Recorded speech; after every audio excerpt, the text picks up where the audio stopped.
This is chapter 4 of Who Was Coretta Scott King? The chapter is titled Coming into Her Own. From being at Antioch, Coretta realized that if she wanted a better life, she needed more than education. She needed to have equal rights. She needed to push for change for all African Americans. She joined the NAACP. Coretta joined other organizations as well, and in March 1950, she sang in a concert to support black rights. The star of the show, famous actor, singer, and activist Paul Robeson, encouraged Coretta to keep performing. When Coretta left Antioch the next year, she continued her studies at the New England Conservatory of Music in Boston.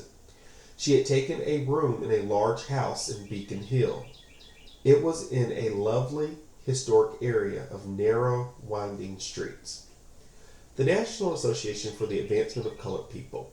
Formed in 1909, the NAACP was one of the first civil rights groups in the United States. Its mission, to make sure black people had equal rights. The group brought cases to court to get unfair laws changed. Today, it has more than 500,000 members. Coretta was worried about money. She had come to Boston with only $15. She had won a scholarship. That helped pay for school, but she had to eat too. Coretta took jobs doing cleaning and office work. Money came too from a surprising place. The state of Alabama. Why would Alabama help out a young black woman? There is a saying, good can come out of evil. It means something wrong can lead to something right.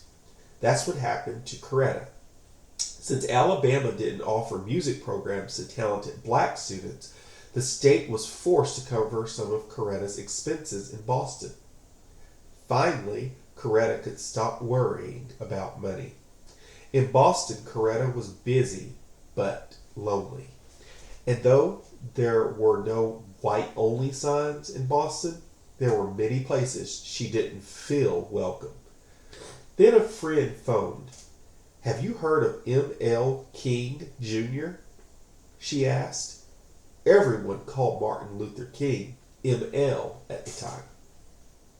The friend thought he and Coretta would make a good couple.